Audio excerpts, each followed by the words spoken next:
러시아 휴전 기대감 등 대외 불확실성이 완화되며 코스피 코스닥 양지수 모두 상승 마감했습니다. 원달러 환율은 3.2원 상승하며 다시 1,300원을 돌파하면서 마감했습니다. 마켓컬리 운영사인 컬리가 예비 상장 심사를 통과할 수 있다는 기대감이 나오며 SK네트워크스, 지어소프트 등 관련주들이 상승 마감했습니다. 코로나19 재확산 조짐의 시젠 등 진단키트 관련주가 일제히 상승 마감했습니다. 포스코홀딩스는 실리콘 음극재 생산 기술을 보유한 테라테크노스 지분 100%를 인수하는 계약을 체결했다고 공시했습니다. 대우건설은 서울 송파구 거여 5단지 아파트 리모델링 사업 시공자로 선정됐다고 공시했습니다. 인트론바이오는 주주가치 제고를 위해 KB증권과 30억 원 규모의 자기 주식 취득 신탁 계약을 체결했다고 공시했습니다. 코프라가 BGF 에코바이오 자회사 편입 소식에 급등 마감했습니다. 내일 여는 성공투자습관 투데이 한경 코리아마켓. 오늘 장 마무리하면서 내일 시장을 힘차게 열어보겠습니다. 네, 오늘 장은 러시아 휴전 기대감, 미국의 대중 관세 인하 기대감 등 시장을 안정시켜줄 수 있는 소식들이 부각된 하루였습니다. 네, 불확실성으로 작용하던 변수들이 기대감으로 바뀌며 투자 심리를 회복시켜줬는데요. 코스피 코스닥 양지수 나란히 상승 마감했습니다. 네, 그럼 코스피 시장 마감부터 저와 함께 살펴보시죠.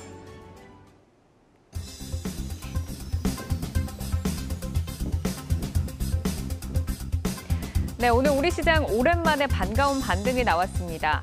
바이든 행정부의 대중국 관세 완화 기대감이 미국 시간의 선물 시장의 상승을 불러왔고 우리 시장도 그간의 낙폭을 다소 만회하면서 5거래일 만에 빨간불을 켜줬습니다.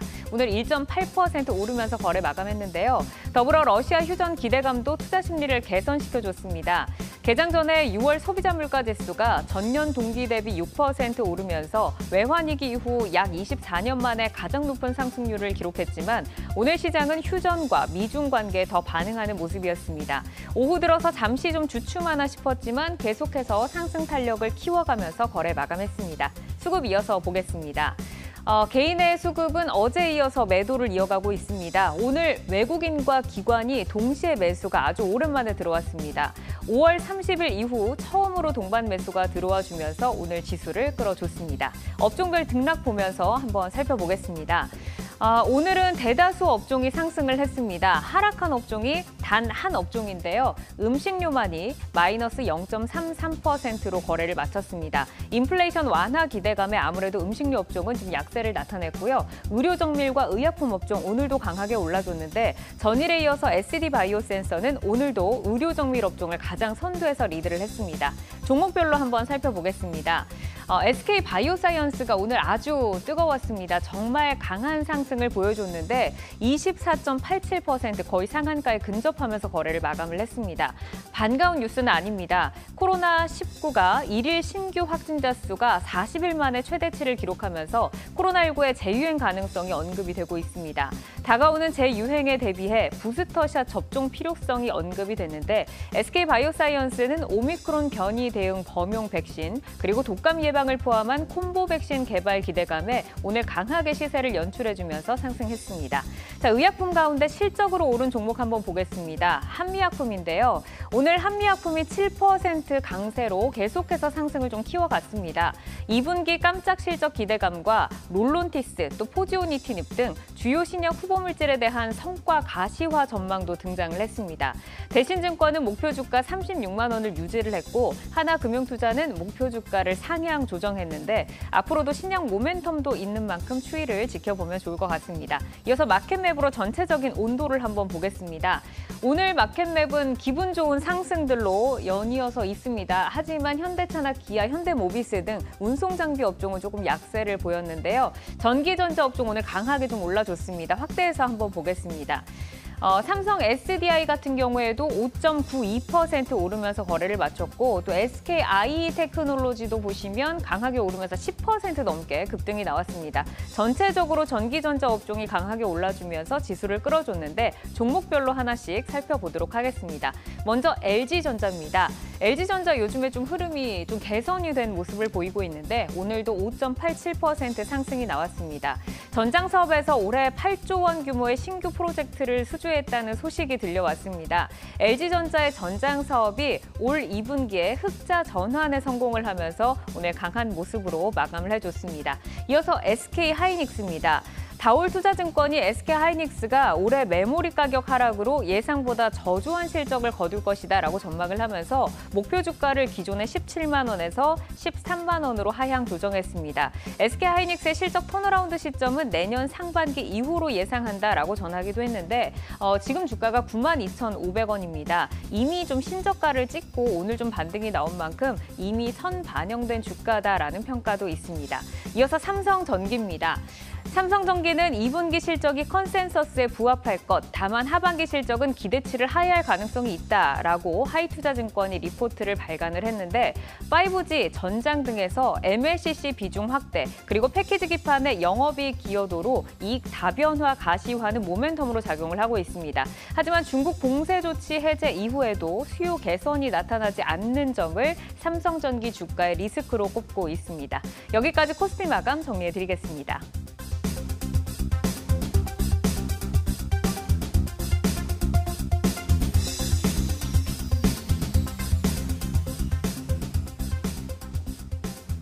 네, 이어서 코스닥 마감 시황입니다. 6거래일 만에 반가운 반등이 나왔습니다. 오늘 지수 보시면 3.9% 상승한 750포인트에 거래 마쳤는데요. 시작은 1% 내 상승으로 시작했지만 급격히 상승폭 키워나갔습니다. 오후에 잠시 밀리나 싶었지만 다시 힘을 내며 고점 부근에서 마감을 했습니다. 수급 보겠습니다. 7거래일 만에 외국인과 기관의 수급이 들어왔습니다. 외국인이 오늘 시장에서 270억 넘게 팔았고요. 기관은 연기금과 금융투자를 중심으로 수급이 들어오면서 오늘 시장을 외국인과 함께 견인했습니다. 그런 업종별 등락 확인하겠습니다. 오늘 코스닥에서는 모든 업종이 상승을 했습니다. 그중 일반 전기전자 업종과 제약 업종이 5%대 상승률로 가장 두드러졌는데요. 종목으로 좀 더 자세히 살펴보겠습니다. 코로나19 진단키트주가 어제부터 꿈틀대고 있죠.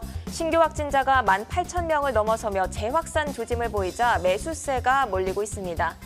코스피 시장에서 SK바이오사이언스가 있다면 코스닥 시장에서는 시젠과 수젠텍이 있었는데요. 시젠이 11% 그리고 수젠텍이 16% 넘게 상승을 하면서 진단키트주의 급등을 주도했습니다. 이어서 시가총액 상위 종목들의 온도 마켓맵으로 살펴보겠습니다. 어제와는 사뭇 다른 분위기인데요. 파란불을 찾기 힘들 정도로 거의 모든 종목이 빨갛게 이렇게 불이 들어왔습니다. 에코프로비엠과 LNF 등 시총 상위주들이 크게 오르면서 상승을 견인했는데요. 오늘은 IT 하드웨어 업종을 확대해서 한번 보겠습니다. 그동안 반도체 업종의 낙폭이 가장 컸었습니다. 오늘 기판주인 심텍 그리고 후공정 업체인 SFA 반도체 그리고 실리콘 카바이드링을 제조하는 회사죠. TCK 등이 3에서 5% 정도 상승을 해줬습니다. 오전에 비해 상승폭이 둔화된 점이 조금 아쉽지만 그래도 정말 오랜만에 반등이 나왔습니다. 그럼 오늘 특징적인 움직임을 보인 시총 상위 종목들도 짚어보겠습니다. 먼저 컴투스인데요. 어제 신저가를 경신한 종목 중 하나였습니다. 8월 16일에 신작 MMORPG 서머너즈와 크로니클 출시를 예고했습니다. 원작과 MMORPG 팬층을 모두 아우르는 글로벌 기대작으로 평가를 받고 있는데요. 그 기대감에 오늘 시장에서 6% 상승하면서 거래 마쳤습니다. 다음은 원익 머티리얼스입니다. 올해 최대 실적을 달성할 것이란 전망이 나왔습니다. 원가 상승에 따른 제품 판매 가격 상승이 실적을 견인할 거란 평가인데요. 매크로 이슈가 진정되고 바닥이 확인된다면 강력한 러브콜을 받을 것이란 긍정적 리포트에 오늘 힘을 받았습니다. 상승폭을 오후장 내내 키워가면서 오늘 시장에서 4%대 상승으로 마감을 했습니다. 지금까지 코스닥 마감 시황 정리해드렸습니다.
오늘 닷새 만에 정말 진한 빨간불을 봤습니다.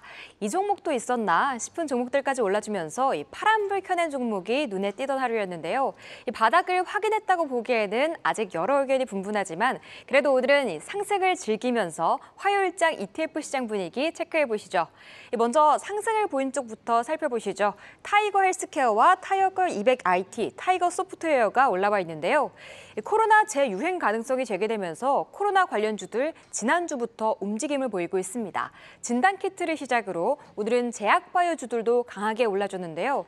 그중 국산 코로나 백신을 보유한 SK바이오사이언스 무려 24%의 급등을 보였고요. SK바이오팜도 7%의 강세, 셀트리온 그룹주도 일제히 상승한 가운데 타이거 헬스케어가 4.2%의 강세에 나타냈습니다. 다음은 타이거 200IT가 그 뒤를 잇고 있는데요. 오늘 SK하이닉스를 필두로 반도체주들도 강했고요. 가장 많은 비중을 차지하고 있는 삼성 SDI도 5% 오르는 등 조정받던 2차전지 관련주들도 반등을 보여줬습니다. 이 두 종목을 포함한 이 상품 내 LG전자나 LG이노텍 등 전 종목이 오르면서 이 상품에 힘을 더해 5거래일 만에 강한 반등을 보여줬습니다. 이어서 하락을 보인 종목들도 살펴보시죠. 코덱스 인버스와 코덱스 자동차, 킨덱스 중국 본토 CSI 300이 올라와 있습니다. 오늘 코스피 1.8% 오르면서 2,340선까지 단숨에 올라왔습니다. 이에 인버스 상품들은 약세를 보였는데요. 하지만 어제는 보합해서 오늘은 하락할 때 이 개인과 외국인은 매수로 대응했다는 점도 눈에 띄고 있습니다. 또 이어서 코덱스 자동차도 오늘 0.4% 하락을 보였는데요. 오늘 반도체나 2차전지, 바이오, 게임 등 정말 이 전업종이 상승을 보였지만 하락장 속에서도 강했던 자동차주들은 쉬어가는 모습을 보여줬습니다. 이 현대차 3거래일째 파란불 켜내면서 17만 원 선으로 다시 내려갔고요. 기아도 약보합권의 거래를 마쳤습니다. 코덱스 자동차도 부진한 흐름 보이면서 오늘 거래를 마쳤습니다. 지금까지 ETF 시장 마감 알아봤습니다.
아시아 마감 시황입니다. 오늘 아시아 주요 증시는 대부분 오름세를 보였습니다.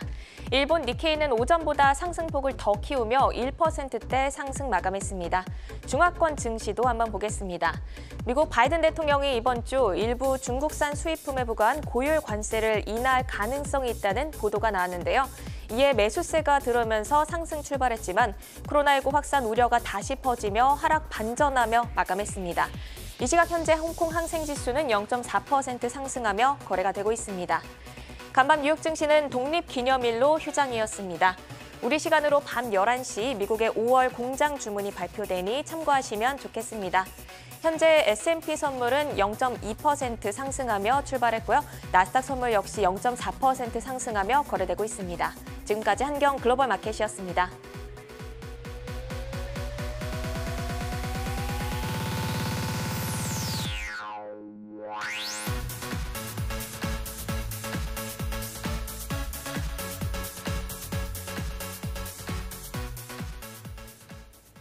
네, 우리 시장을 이끄는 하나의 주체, 바로 개인 투자자들이죠.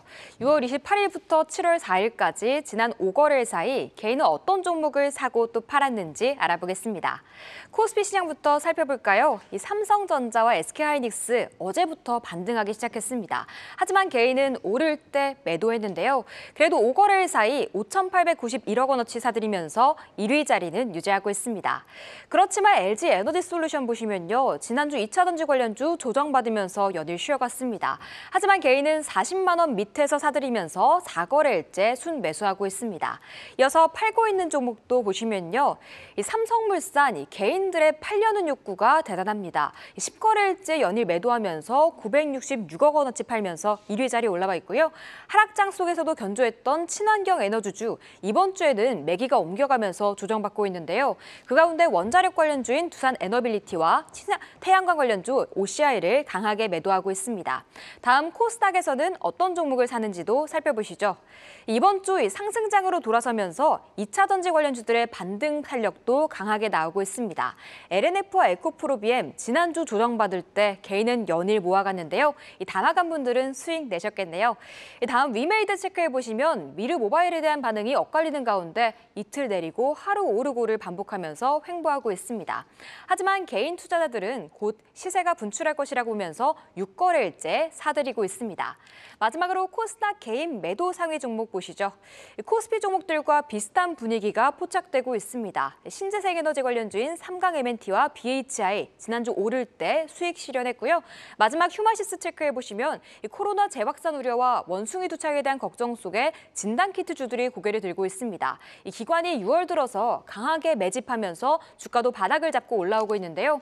하지만 개인은 4거래일째 강하게 팔고 있습니다. 지금까지 개인들의 매매 동향 살펴봤습니다.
투자자들의 주요 매매 종목들 속에서 종목 이슈 점검하고 전략을 세워보도록 하겠습니다. 오늘은 사연광 교보증권 스마트 영업부 차장 박종은 FS 리서치 수석 연구원과 함께합니다. 두 분 어서 오십시오. 안녕하세요. 네, 반갑습니다. 네, 바로 첫 번째로 살펴볼 종목은 저희가 코스피 마감 시황에서도 짚어드렸던 LG전자입니다. 전장 사업의 상반기 수주 규모가 양호한 것으로 나타나면서 요즘 이목이 집중되고 있는데요. 2분기에 이 TV나 가전 부진을 전장이 좀 만회를 해줄 수 있을까요? 예, 뭐 일단 실적으로만 놓고 보면 어차피 LG전자는 그 TV하고 가전이 가장 큰 비중을 차지하기 때문에 근데 2분기에 보시면 그 TV 수요도 좀 꺾였고요. TV나 가전 수요도 좀 꺾였고 그다음에 이제 아무래도 이제 경기 침체 우려도 있고 그러다 보니까 수요도 좀 꺾인 부분들이 있고요. 이제 그다음에 다른 부분들도 좀 안 좋아서 실적이 사실은 TV나 주요 사업 부분에서 별로 안 좋습니다. 그래서 그런 것에 대한 좀 우려는 있어서 예, 그런 것들이 물론 이제 VS 사업 그러니까 전장 쪽에서 커버를 해주지 않을까라고 보긴 하지만 그래도 아직까지 전장이 전체 차지하는 매출 비중이라던가 이런 것들이 크진 않고 실적으로 이제 이익이 이제 2분기부터는 BEP가 기대되지만 아직까지 이익을 제대로 내지 않고 있기 때문에 단기로 2분기로 보면은 조금 커버를 해주기까지는 좀 무리가 있어 보입니다. 네, 실적은 주요 사업부에 대해 우려가 있지만 전장에서 커버를 해줄 수 있지 않을까 이런 기대가 있지만 사실 아직까지는 비중이 크지 않기 때문에 2분기에 다 커버를 할 수는 없겠다 이렇게 분석을 주셨습니다. 근데 전장 사업 성장성의 기대감이 좀 대단한 것 같아요. 오늘도 주가가 화답을 했고 오늘만이 아니라 최근 3거래 연속 상승세를 이어가고 있는데요. 앞으로 이 추세가 이어질 수 있다고 보시나요? 예, 단기로는 사실은 조금 힘들지 않을까 보는 이유는요. 일단 오늘 상승은 그동안 2분기 실적 우려가 계속 시장에 나오면서 조금 그게 반영이 돼서 좀 빠진 부분들이 있고 시장 상황도 역시 안 좋아서 빠진 부분이 있었는데 오늘은 시장 전체가 다 올라오면서 대형주들 주가가 좋은 영향도 좀 있었던 것 같습니다. 그래서 지금 단기로는 2분기 실적이 나오는 걸 좀 확인을 하고 실적 만약 예를 들어서 생각보다 조금 더 안 좋으면 주가가 조금 더 조정을 받게 되면 그때 이제 그 전장사업부의 하반기 실적의 이익에 대한 상승 기대감을 가지고 좀 보시는 게 좋을 것 같습니다. 그러면 가격 전략은 어떤 측면에서 좀 접근을 할 수 있을까요? 네, 지금을 조금 더 지수로서 봤을 때는 차트상으로도 만약 시장 상황으로 놓고 보시면은 아직은 조금 여력은 있습니다. 여력은 있는데 여기서 신규 매수보다는 사실은 이제 보유하고 계신 분들이 조금 더 오르면 그때 조금 실적 나오기 전이라면 조금 정리를 해 놓으셨다가 그랬다가 다시 이제 실적이 나와서 실적이 생각보다 안 좋아서 주가가 다시 조정을 받으면 그때 다시 보시는 게 좋을 것 같습니다. 일단은 뭐 가격이 얼마까지 딱 떨어진다 올라간다는 밴드는 지금 상황에서는 쉽지 않고요. 그냥 시장 상황을 보고 판단하시는 게 좋을 것 같습니다. 네, LG전자가 지금 뭐 전장이 잘 해나가고 있다라는 의견은 있지만 아직까지 전략을 좀 제시할 때는 아니다. 2분기 실적을 확인을 하고 그 뒤에 다시 매수를 하든지 보유자분들은 올라왔을 때 좀 현금을 확보하자라고 말씀을 주셨습니다. 자, 이어서 그러면은 LG 이노텍에 대해서 좀 질문을 드려보도록 하겠습니다. 이제 계절적 비수기를 좀 무난하게 넘겼다라는 얘기가 있고 하반기에는 호실적이 유지될 것이다라는 또 좋은 전망이 오늘 나왔습니다. 그래서 좀 주가가 급등을 해줬는데 실적 성장을 이끄는 엔진이 무엇인지 궁금하고 앞으로도 실적 모멘텀이 좀 지속이 될까요? 예, 일단 LG노텍은 기존의 이제 주요 사업은 카메라 모듈, 특히 아이폰이나 이쪽에 들어가는 카메라 모듈이고요. 플러스해서 기판 사업이 이제 계속 매출이 증가하고 있고 비중이 좀 높여가고 있는데 그거 있고요. 그 다음에 또 하나 전장 쪽에 일부 좀 사업이 있습니다. 이렇게 세 가지가 크게 있는데 말씀하신 대로 2분기 그동안 이제 LG노텍 주가를 보시면 상당히 견조하게 다른 대형주들 비해서 견조한 이유가 2분기 실적 기대감이 있기 때문이거든요. 이제 그런 것들이 그 실적 기대감이 있는 이유가 아무래도 기존의 이제 주력 사업이었던 카메라 모듈 쪽에 대한 아이폰이 이제 하반기에 이제 신제품이 나오면 거기에 납품하는 좀 실적이 좋아질 수 있어서 지금 모바일 쪽 전체적으로 중국이나 삼성 쪽은 안 좋지만 상대적으로 애플은 아직까지 수요가 좀 견조하다는 얘기들이 아직 있기 때문에 그걸 믿고 실적이 좀 괜찮아질 것 같아서 그거를 좀 반영하고 있는 것 같습니다. LG노텍은 어쨌든 아이폰 카메라 모듈과 또 기판 사업이 비중도 지금 늘려가고 있고 지금 좀 잘 해나가는 추세 그리고 전장 사업까지 세 가지 모멘텀을 갖고 있는데 지금 시장에서 가장 기대하는 거는 이제 아이폰 신제품 출시 기대감이다라고 말씀을 주셨습니다. 최근에 이제 수급도 보니까 외국인의 매수가 좀 이어지고 있는데 오늘 특히나 뭐 시장도 좋다 보니까 4거래일 만에 큰 폭의 반등이 좀 나왔습니다. 지금 LG노텍의 반등이 좀 시작이 됐다라고 좀 봐도 될지 궁금하고 LG노텍은 어떻게 가격 전략 들을 수 있을까요? 예, 사실은 LG노텍은 LG전자하고 다르게 하반기 모멘텀이 조금 더 나쁘지 않은 것 같습니다. 이제 괜찮아 보이고요. 아까 말씀드린 기판도 사실은 실적이 괜찮고, 그다음에 이제 카메라 모듈도 2분기, 그다음 3분기까지는 괜찮을 것 같기 때문에 단기로 봐서 실적이 나쁘지 않을 것 같아서 지금 보유하고 계신 분들은 조금 더 보유를 하셔도 좋을 것 같고요. 다만 이제 시장 상황이 좀 여기서 주가가 조금 더 가게 되면 지수상으로 좀 더 가게 되면 LG노텍 역시 대형주다 보니까 그 영향을 받게 되다 보니까 상방에는 조금 이제 막혀 있긴 한데 그래도 지금 주가에서는 뭐 신규 매수도 단기로 봤을 때는 나쁘진 않을 것 같습니다. 다만 이제 너무 큰 기대감보다는 여기서 한 5에서 10% 정도 생각하시고 들어가시는 것이 좋을 것 같습니다. 네, 기판이랑 카메라 모듈 부분에서 하반기 모멘텀은 양호한 편이라고 말씀 주셨습니다. 보유하신 분은 그대로 보유하시고 신규로는 단기적으로는 접근이 가능하다 이렇게 분석 주셨습니다. LG 이노텍에 이어서 살펴볼 종목은 삼성 SDI입니다. 6월 말 2분기 실적 기대감이 형성되면서 주목을 받았었는데요. 이제 실적 시즌이 시작되면서 실적주들에 대한 관심이 더욱 높아지고 있습니다. 이 시장 기대치를 충족하면서 하반기 성장에 대한 신뢰도도 높일 수 있을까요? 네. 글쎄요, 일단은 리포트 나온 거 보니까요. DB금융투자 쪽에서 리포트가 나왔는데 영업이익 추정치를 한 3.5% 정도 상향 조정을 했습니다. 그래서 조금 전망은 밝게 보고 있는 게 맞는 것 같고요. 지금 1월에서 5월까지 전 세계에 등록된 전기차 배터리의 총량을 보니까 157.4기가와트시예요. 전년 동기 대비해서 77% 증가하고 있습니다. 항상 제가 말씀드린 대로 2차 전지 관련된 전기차 쪽은 엄청난 성장을 계속 지금 지속을 하고 있다라는 부분들의 반증이 되는 거고요. 2020년 3분기부터 이 상승세가 시작이 됐는데 끊기지 않고 계속 이어지고 있습니다. 그만큼 전기차 시장의 성장성은 아직도 밝다. 그리고 전기차 보급률이 9%밖에 안 되거든요. 이게 급속 개화될 가능성들이 더 커지고 있는 그런 상황이고요. 국내 배터리 3사의 배터리 사용량 자체도 시장이 커지다 보니까 증가가 됐어요. 근데 문제는 점유율이 크게 하락을 했다라는 겁니다.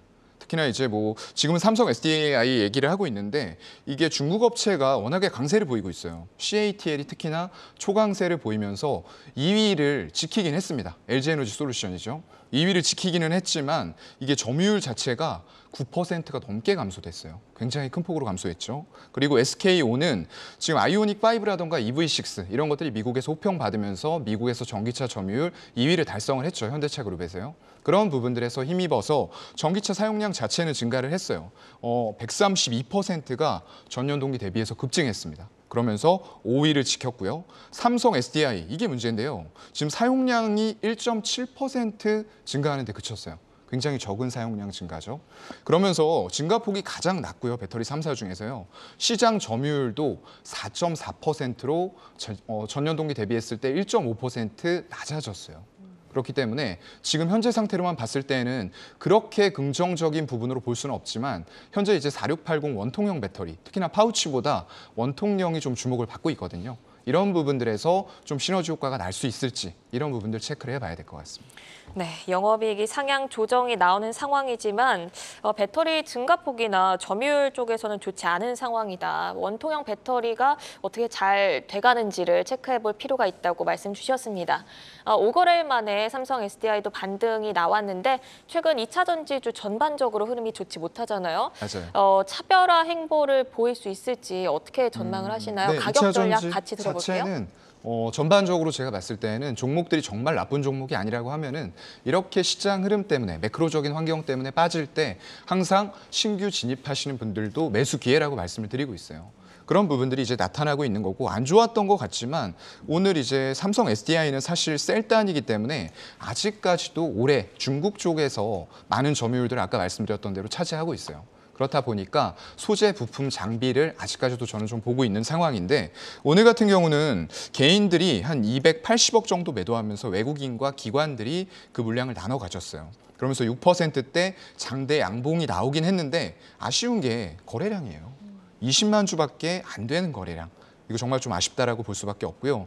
이 강도는 일단은 마음에 드는데 지속성. 지금 보게 되면 6월 27일에서 29일까지 120억, 170억, 190억 샀는데 6월 30일부터 530억 팔고 있거든요, 또. 이런 흐름들이 지속성이 없게 나타나는 부분들이기 때문에 일단 차트를 봤을 때에도 다 깨졌습니다. 일봉, 주봉은 거의 보는 의미가 없고요. 월봉으로 갔을 때 지지선이 보이는데 이 검은 선 보이시죠? 지금 35월선을 3월 달에도 지지를 받으면서 올라갔어요. 근데 이제 큰 폭으로 올라가지 못했고요. 이번에도 35월선의 지지가 또 나타나고 있어요. 그렇다고 하면 어디까지 올라갈 수 있을까? 제가 볼 때는 수급이 60만 원 정도 올라가면 끊기지 않을까라고 좀 생각이 되고 일단은 전망은 밝지만 아직까지는 점유율을 높이는 데 조금 더 신경을 써야 될 것 같습니다. 그러니까 2차 전지 업황으로 봤을 때는 지금 시장의 매크로에 의해서 이 가격이 눌릴 때 신규 진입도 고려해 볼 수 있는 좋은 네. 매력적인 그 구간이긴 하지만 삼성 SDI 같은 경우에는 지금 뭐 거래량도 적고 수급의 연속성도 없기 때문에 또 상승도 그렇게 탄력이 강하지 못하기 때문에 지금은 조금 아쉬워 보인다라고 말씀을 주셨습니다. 이어서 그러면 삼성물산으로 좀 넘어가 보도록 하겠습니다. 상품 가격 강세 그리고 원화 약세에 이어서 좀 올해 사상 최대 영업이익이 전망이 되는 종목인데 최근에 그 오일머니라고 하죠. 사우디의 네옴시티 프로젝트 수혜주로까지 좀 부각이 되고 있습니다. 하반기 성장성에 대해서 조금 점검을 해주신다면 연구원님 어떻게 생각하시나요?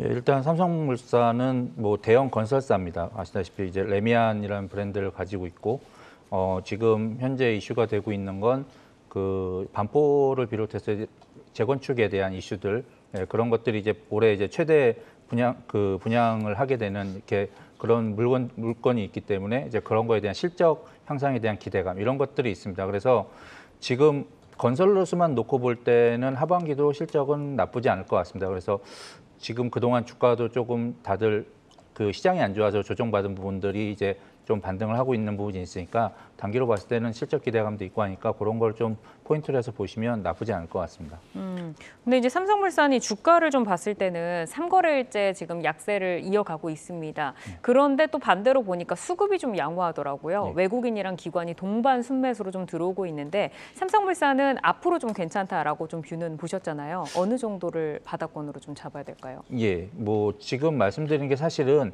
다른 그 대형 업체들, 삼성전자, 한신이나 반도체나 이쪽에서 주가가 빠질 때 오히려 상대적으로 좋았던 건 이슈가 있었던 거고요. 이게 실적보다는 사실은 이슈가 있었는데 예를 들어서 뭐 원전 수주에 대한 기대감이라던가 아니면 그 네옴시티에 대한 기대감들 이런 것들 때문에 주가는 사실은 상당히 좋았습니다. 그랬는데 이제 요 이슈들이 조금 사라지다 보니까 오히려 남들을 반등할 때 상대적으로 조금 덜 반등을 하게 된 거죠. 그럼 이제 거꾸로 얘기를 하면 다시 이제 지금 삼성전자, 하이닉스가 좀 오르다가 또 조정을 받게 되면 상대적으로 다시 이제 모멘텀이 부각되는 그런 업체들 중에 하나가 삼성물산 같은 이제 대형 건설사가 되지 않을까 보고 있고요. 네. 그때쯤 되면 다시 뭐 네옴시티가 됐든 아니면은 그 다른 뭐 원전이 됐든 이런 것들이 이슈가 좀 다시 나올 거고 또 하반기 되면 실적도 좋아지는 부분들, 분양이나 이런 것 때문에 실적이 좋아지는 부분들이 다시 부각이 되면서 다시 올라올 수 있기 때문에 그런 점들에서 보시면 좋을 것 같은데 가격 전략은 사실은 지금에서는 그냥 큰 기대보다는 한 5에서 10% 정도만 놓고 이 박스권에서 생각을 하시는 게 좋을 것 같습니다. 네.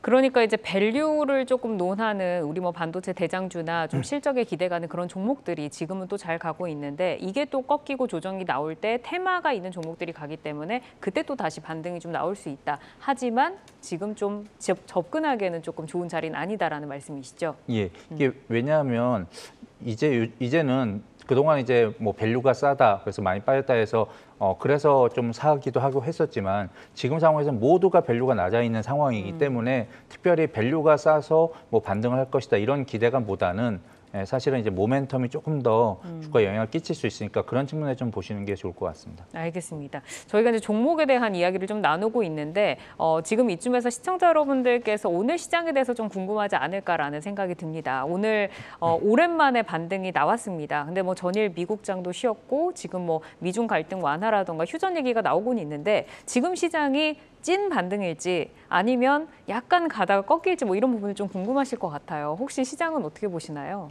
예, 뭐 지금 아무도 시장을 뭐 속단하기가 쉽지는 않고요. 어디가 바닥이다, 어디가 뭐 꼭지다라고 말을 하기가 쉽지 않습니다. 뭐 아시다시피 이제 지금은 이제 하루하루의 이제 모멘텀에 따라서 좀 시장 상황이나 이런 것들 따라서 움직이는 시장인데요.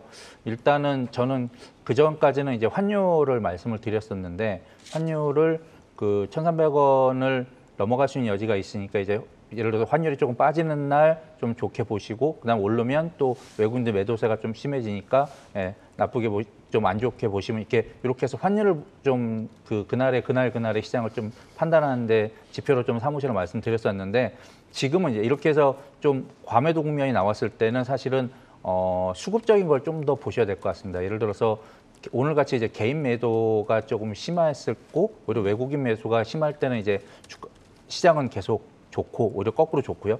개인 매도가 조금 멈추고 오히려 개인 매수가 들어오고 외국인들이 파는 날은 오히려 거꾸로 안 좋습니다. 그렇죠. 네, 그렇죠. 이제 그래서 결국은 이제 개인들의 수급 여파를 좀 판단 기준으로 좀 보시는 게 좋을 것 같고요.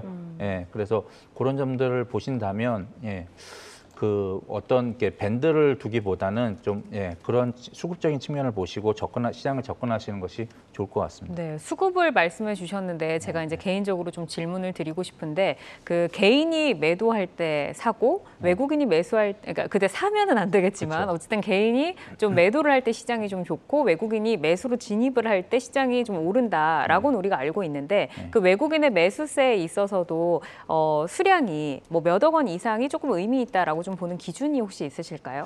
예, 이게 보시면 요즘은 이제 그 전체적인 거래량도 조금 많이 낮아졌고요. 그래서 외국인들이 오히려 수급적인 측면에서는 적은 돈으로 이제 시장을 조금 좌지우지할 수 있는 그런 변동성이 커지는 그런 시장이 됐거든요. 근데 보통 때 같으면은 그 현선물 예전에도 이제 현선물 외국인 이제 현선물 가지고 조금 이렇게 매매를 하는데 선물 기준으로 했을 때는 한 5천 계약에서 1만 계약 정도를 매수를 하고 예, 그렇게 하면은 이제 조금 시장이 좀 올라오고 그러다가 또 그 정도 규모로 팔면은 빠지고 그랬었는데 요즘은 이제 그런 것도 아닌 것 같습니다. 이제 그런 건 아닌 것 같고 오히려 이제 좀 더 포커스 보셔야 될 게 현물 외국인들의 이제 현물 시장을 좀 보셔야 되는 게 네.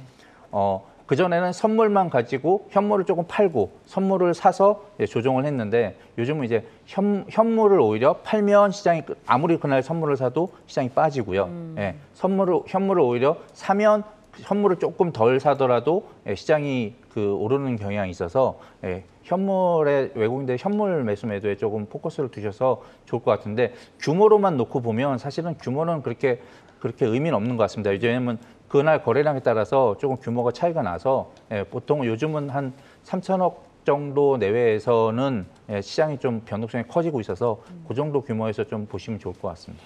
네, 규모는 그렇게 큰 상관은 없지만 3천억 정도, 그리고 외국인의 현물 매수 매도를 잘 보자고 언급을 주셨습니다. 그러면 사용관 차장님은 오늘의 이 반등을 어떻게 보셨나요? 일단은 코스닥의 강도는 마음에 들어요. 근데 저번 금요일에 우리 한번 당했잖아요. 3,800억인가 샀다가 그 뒤로 바로 다 매도해버렸죠. 그래서 포리너 I can't believe you고 일단 오늘도 3,600억을 외국인들이 선물해서 매도했어요. 고점 대비하면 거의 한 1,700억까지 사다가 10시 한 45분부터 매도가 시작이 된 것 같아요. 거기다가 현물 수급도 별로 마음에 안 들어요. 거래소 쪽 보면은 1,400억 정도를 샀는데 이 가장 중심이 되는 전기전자 510억을 오히려 매도했고요. 네. 운송 장비도 좋다 하더니 계속 또 매도하고 있죠. 그만큼 빠르게 순환매만 하고 있는 외국인들 수급을 믿을 수 없다. 그리고 사실 오늘 같은 지수면은 외국인들 매수가 1,400억 정도면 안 되는 것 같아요. 한 3,000억 정도는 들어왔어야지 이 지수가 맞는 것 같은데 너무 글쎄요. 금융투자라던가 연기금, 뭐 물론 투신이나 사모펀드도 같이 들어왔지만 이런 수급들이 조금은 부족한 상태에서 기술적인 부분의 반등들도 같이 섞이지 않았나. 라고 생각을 하고요. 일단 외국인은 첫 번째 제가 말씀드리는 외국인의 의미 있는 매수 중에서 1번 강도는 다시 갖췄어요. 근데 이제 우리가 확인해야 될 거는 두 번째 지속성이에요. 지속성. 근데 그 지속성이 내일 당장 끊길 수도 있다라는 부분들이 이제 불안한 거고요. 그래도 코스닥 같은 경우에는 지금 이제 차트를 월봉상으로 보시게 되면은 제가 항상 말씀드린 이 120월선이거든요. 근데 이제 그게 700 초반대예요. 근데 두 달 동안 밑꼬리 단 거 보면은 거의 이거 뭐 같다고 쳐야 되나요? 네, 거의 같다고 봐야 될 것 같기도 해요. 그러면서 이제 바닥 잡는 신호들 그리고 매수 강도가 가끔씩 들어오는데 여기에서 반등을 해주려고 하면은 또 하나 선결돼야 되는 부분들이 있습니다. 인플레이션이 피크아웃하고 내려오는 부분이 확인이 돼야 돼요. 이제 인플레이션만 꺾이면은 두 번째로는 경기 침체 생각해야 되고요. 경기 침체가 만약에 실제로 온다라고 하면은 제가 말씀드리고 있는 120월선도 지지의 의미가 없어질 수도 있어요. 그렇기 때문에 경기 침체는 오면 안 될 것 같아요. 네. 모두가 바라는 그렇죠. 거죠. 네, 모두 바라고 있어요. 네. 네. 네, 알겠습니다. 오늘의 시황 분석을 두 분께 이렇게 들어봤습니다. 이어서 살펴볼 종목은 SK 바이오사이언스인데요. 오늘 코로나 재확산 조짐에 백신 관련주들이 관심을 받았죠. 국내 첫 코로나19 백신 개발에 성공을 했고 최근 글로벌 사업 고도화를 위한 노력에도 박차를 가하고 있는데요. 향후 유의미한 성장세를 기대해봐도 좋을까요? 네, 일단 SK 바이오사이언스 오늘 진짜 11개월 만인가요? 단비 같은 급등세가 좀 나왔어요. 이런 부분들이 글쎄요. 일단은 국내 1호 백신, 이거 이름도 너무 어려워요. 스카이코비1 멀티주. 6월 29일에 식약처에서 품목 허가를 받았습니다. 근데 이제 잘 살펴봐야 될 것은 FDA나 이런 쪽은 아니라는 거죠. 식약처, 국내에만 해당이 된다는 부분입니다. 그래서 지금 하고 있는 내용을 제가 좀 살펴보니까 저개발 그리고 개발도상국 등 이런 국가의 진출을 위해서 WHO, 세계보건기구 쪽으로 긴급 사용 목록 등재를 추진하고 있고요. EMA, 유럽의약품청으로도 획득이 하반기에는 예상이 되고 있어요. 근데 지금 소폭 또 다시 코로나 환자가 증가하고 있잖아요. 이런 추세가 과연 다시 한번 팬데믹으로 이어질까라는 부분들이 이제 퀘스천 마크를 달 수밖에 없고요. 이미 글로벌 기업들의 너무나도 많은 국가들의 백신들이 재고가 쌓여 있단 말이죠. 그런데 우리나라 식약처에서만 획득한 백신이 나설 자리가 있을까라는 부분들이 이제 저는 조금 궁금한 부분들이고, 그래서 그런 부분들은 리오프닝과 함께 거의 소멸이 됐다라고 보는 게 맞을 것 같고요. 진단키트 업체들 보시면 될 것 같아요. 한참 올라가고 돈 많이 벌 때 올라갔는데 미리 선반영하면서 주가들이 꺾이고, 그래도 실적들이 나오는데도 불구하고 주가가 못 올라가잖아요.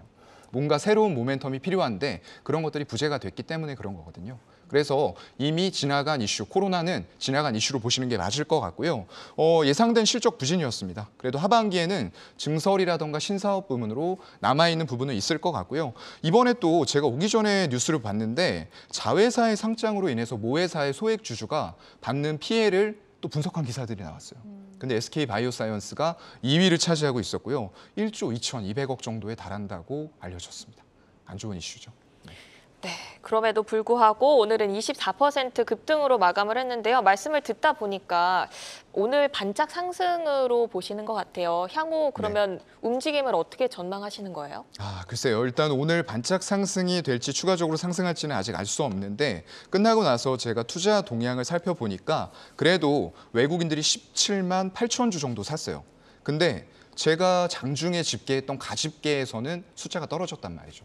그래서 그만큼 낮은 가격대에 사서 단기적으로 아직도 접근하는 외국인들이 분명히 있는 거고요. 투기적인 관점으로 바라볼 수밖에 없는 그런 매크로적인 시장이 계속되고 있다라는 부분들. 그리고 기관 쪽에서는 투신 중심으로 매수가 한 350억 정도 들어왔는데, 역시나 금융투자 쪽에서 한 400억 정도 샀어요. 이거 내일 당장 또 매물로 출회가 될 수도 있는 그런 물량이거든요. 그래서 일단은 단비 같은 급등세가 나오긴 했는데, 아까 말씀드렸던 내용들 전부 다 생각해 봤을 때에는 추가적으로 계속 상승할 만한 요인들은 아직까지는 크게 보이지는 않는다라는 게 제 의견이고요. 일단 이 기업이 지속적으로 우상향하기 위해서는 결국엔 본업을 잘해야 됩니다. CDMO, 위탁 개발 생산 쪽에서 점점 더 고객 확보하고 수주하고 증설하면서 이런 쪽의 숫자가 안정적으로 나와주는 모습들이 보여야지만 그 외에 임상이라던가 신약 개발 이런 쪽들도 시너지 효과를 얻을 수가 있겠다라고 좀 생각을 합니다. 네, 오늘 뭐 굉장한 급등세를 연출을 하기는 했지만 지금 시장에서 테마별로 빠른 순환매가 나타나고 있고 새롭게 끌어줄 강한 모멘텀이 아직은 조금 부재한 상황이라는 거. 그래서 지속성이 없을 수 있으니 접근은 조금 보수적으로 말씀을 주셨습니다. 자, 그러면 이제 자동차로 좀 넘어가 보겠습니다. 오늘 이렇게 시장이 좋았는데도 불구하고 자동차 3인방은 지금 가지 못했거든요. 그 가운데 이제 현대모비스를 좀 준비를 했는데 지난주에 5년 만에 글로벌 자동차 부품사 6위를 탈환했다라는 좀 반가운 소식이 전해지면서 글로벌 경쟁력이 다시 한번 좀 주목을 받았습니다. 과연 글로벌 시장에서 성과가 좀 어느 정도인지 궁금하고 하반기에 실적 모멘텀 우리가 좀 기대해 볼 수 있을까요? 예, 일단 그 모비스를 비롯해서 대형 자동차 부품 업체들, 우리나라 자동차 부품 업체들이 왜 주가가 그동안 좋아졌고 왜 나빠졌냐면, 그 처음에 좋아졌었던 이유 중에 하나가 현대차와 기아차의 이제 그 기아의 이제 그 벤더로서만 활동을 하다가 해외 완성차 업체들한테 부품을 납품하기 시작하면서 이제 재평가를 받으면서 좋아진 부분들이 있었거든요. 이제 그게 한번 주가에 반영이 예전에 됐었고요. 그다음 지금은 다시 전체적으로 자동차 산업 자체가 조금 성장성이 둔화되고 이러다 보니까 부품사 역시 거기에 대한 이제 다시 우려로 해서 조금 이제 주가는 또 조정을 받았었습니다. 근데 지금 다시 말씀하시는 게 이제 글로벌 업체로서 다시 인정을 받았다고 하시긴 하지만 사실은 지금의 그 부품사들의 이익 수준이나 이런 걸 보시면 영업이익률을 보시면 완성차보다 높지 못합니다. 예, 그 얘기는 그만큼 거기에 대한 이제 밸류를 못 받는다는 얘기가 되거든요. 근데 지금 밸류 수준이 거의 완성차하고 비슷하거나 조금 더 높습니다. 그 얘기는 주가로서 봤을 때 아무리 뭐 글로벌 얘기를 하지만 그래도 여전히 완성차 업체들의 업황이나 이런 것들을 따라간다는 얘기죠. 그리고 그거 이상 주가가 많이 올라가기 쉽지 않은 상황이라는 겁니다. 그래서 제가 볼 땐 물론 이제 긍정적이긴 하지만 그래도 글로벌 부품사로서 인정을 받았다는 것 자체가 뭐 나쁘지는 않지만 주가의 영향은 그렇게 뭐 클 것 같지는 않습니다. 그 기존에 이 현대모비스가 이렇게 한 번 더 좀 점프업을 한 이유가 현대와 기아에만 얽매여 있다가 글로벌로 신규 사업을 조금 확장을 하면서 수주를 조금 더 받으면서 확장이 됐는데 지금 이 뉴스는 좋은 뉴스긴 하지만 주가에 그렇게 큰 영향을 주지는 않을 것 같다라고 말씀을 주셨고 말씀을 주신 것처럼 밸류에이션이 지금 그렇게 뭐 낮은 수준은 좀 아닌 것 같아요. 말씀을 들어보면 경쟁사 대비해서 그럼 향후에는 주가 수준을 저희가 좀 어느 정도로 전망을 할 수 있을까요? 예, 일단은 아까 말씀하신 이제 모비스만 놓고 보면은 현대차, 기아의 밸류에이션보다 조금 더 비싸거든요. 한 올해 시작 기준 한 PER 7배 정도 되니까 다만 이제 단기로 봤을 때 그 비용적인 측면에서 조금 이익이 되면서 이익률 자체가 조금 더 2분기 때는 올라올 수 있는 여지가 있습니다. 물론 이제 그동안 실적 우려도 있었지만 그래도 상대적으로 조금 더 올라올 여지가 있어서 그래서 단기로 보면은 조금 주가라서 매력적이긴 하지만 어쨌든 중장기로 봤을 때는 지금 자동차 업황 자체가 약간 우려가 나오고 있어서 그런 점들은 좀 주목해서 보시면 그렇게 뭐 큰 폭의 상승보다는 조금 더 다시 조정이 나올 수도 있으니까 지금 보유하고 계신 분들이라면 사실은 2분기 실적이 만약에 예를 들어서 원래 안 좋다고 인식을 했지만 여기보다 안 좋았던 것보다 좋게 나온다면 조금 그때 그래서 주가 오른다면 조금 매도를 고려해 보셔야 좋을 것 같고요. 그렇지 않고 만약에 새로 사고자 하시는 분들이 있으시면 그건 좀 고려를 해보시는 게 좋지 않나 이렇게 보고 있습니다. 네, 업황 우려에 중장기적으로는 좋지 않은 시각을 주셨습니다. 보유자분들은 좀 비중을 축소 의견을 주신 거죠. 그리고 신규 매수자분들은 조금 보수적으로 접근을 하셔라 이렇게 분석을 주셨습니다. 이어서 살펴볼 종목은 포스코 케미칼입니다. 최근 유럽 시장 확대와 고객사 다변화의 속도를 내고 있는데요. 이 유럽 시장에서의 경쟁력 어느 정도로 저희가 볼 수 있을까요? 글쎄요, 일단은 어디에서나 우리 기업들은 좀 경쟁력을 가지고 있다라고 봐요. 특히나 2차 전지 굉장히 빠르게 성장하는 쪽이고 지금은 비록 중국 쪽에 리튬 인산철이죠. LFP 배터리 쪽에 점유율을 조금 내주고 있지만 이게 10% 넘어가기 시작하면 제가 말씀드렸죠. 기존의 어떤 엔트리 모델보다는 프리미엄급으로 많이 팔릴 거란 말이에요. 그러면은 결국에는 하이니켈 단으로 준비하고 있는 우리나라의 배터리 3사들이 다시 한번 약진을 할 거라고 보고 있는 거고요. 일단 포스코 케미칼은 유럽 전기차 시장이 별로 사실상 뚜렷한 회복세는 없었어요. 20년도에 유럽에서 시작했다라고 말씀드렸죠. 밀어내기 식으로 이제 벌금 완성차 업체에 부과한다고 하니까 마케팅을 엄청 열심히 한 거예요. 근데 그 뒤로는 약간 이제 마케팅 비용을 줄여나가고 있는 그런 상황인데 그럼에도 불구하고 이 양극재 수요가 굉장히 유럽에서도 아직까지 견조한 거예요. 그만큼 필수 소재죠.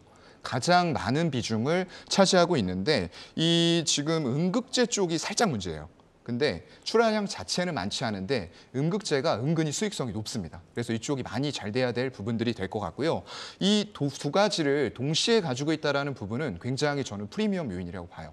음극재와 양극재 필수 소재인데 배터리 만드는데 그 두 가지 비중이 거의 45%에 달하거든요. 그래서 큰 프리미엄 요인이라고 보고 있는 거고요. 지금 배터리 셀 원가 잠깐 보면 원재료에서 60%를 차지해요. 배터리 셀이요. 그런데 이쪽에서 또 구성 요소들을 보게 되면은 양극재가 32%, 그리고 분리막이 18, 음극재 한 14 정도 차지를 하고요. 나머지 이제 전해액 동박이 7%씩 차지합니다. 그래서 두 가지는 아까 말씀드렸던 대로 거의 45%가 넘는 비중을 차지하고 있기 때문에 굉장히 중요한 업체라고 생각을 하고요. 단기 고객사 수주가 지금 급증하고 있어요. 그래서 증설하고 이런 부분에 대한 공격적인 투자가 결국에는 미래를 위한 또 먹거리 확보로 이어질 것 같고요. 2차 전지 부분의 소재 부문 기여도가 23년도부터 얼티엄 셀즈라고 GM과 LG화학의 합작사입니다. 이쪽으로 하이니켈단의 양극재 그리고 음극재, 실리콘 음극재가 공급이 될 걸로 지금 예상이 되고 있고요. 그렇게 됐을 때에는 향후에 신사업까지 좀 같이 준비하고 있는데 인조 흑연이라던가 이런 실리콘 음극재가 더 발달되면서 출하량은 점점 늘어날 수밖에 없는 기업으로 보고 있습니다. 네, 양극재 수요가 견조하고 또 수익성이 좋은 음극재도 같이 하고 있다는 점, 프리미엄으로 작용할 수 있다고 언급 주셨고요. 또 공격적 증설을 하고 있다는 점도 긍정적으로 바라봐 주셨습니다. 외국인 매수세가 수급적으로 계속 이어지고 있거든요. 네. 오늘이 좀 반등의 시작점으로 볼 수 있을까요? 글쎄요. 일단은 아까 삼성 SDI랑 지지는 똑같아요. 당연히 일봉, 주봉에서는 지지선이 없는 상태인데 월봉으로 와보니까 이것도 마찬가지로 포스코케미칼 양극재 대비해서 사실 좋지는 않았어요. 양극재 출하량이 아직까지는 많지 않은 업체고 음극재가 안 좋았기 때문에 그랬는데 35월선은 똑같이 또 지지를 받고 있어요. 아까 삼성 SDI랑 상당히 유사한 차트를 그려나가고 있죠. 거기다가 이제 투자 동향 보시게 되면은 기관 쪽에서 오늘 매수가 들어왔어요. 근데 금융 투자가 너무 크게 들어왔어요. 그리고 외국인은 오히려 소폭 매도를 했네요. 그래서 아직도 수급에 대해서 완전히 돌아섰다라고 보기는 조금 어려울 것 같고요.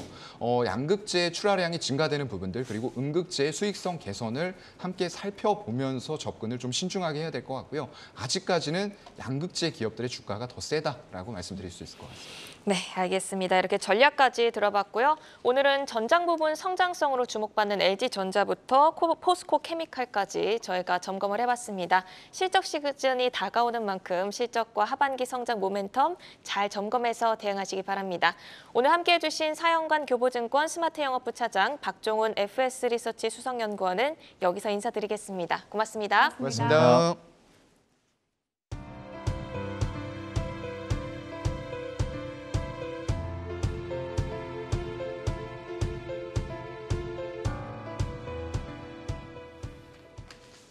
내일을 여는 성공투자습관 투데이 한경 코리아마켓 저희가 준비한 소식 여기까지입니다. 저희는 내일 오후 4시에 다시 찾아오겠습니다. 시청해주신 여러분 고맙습니다.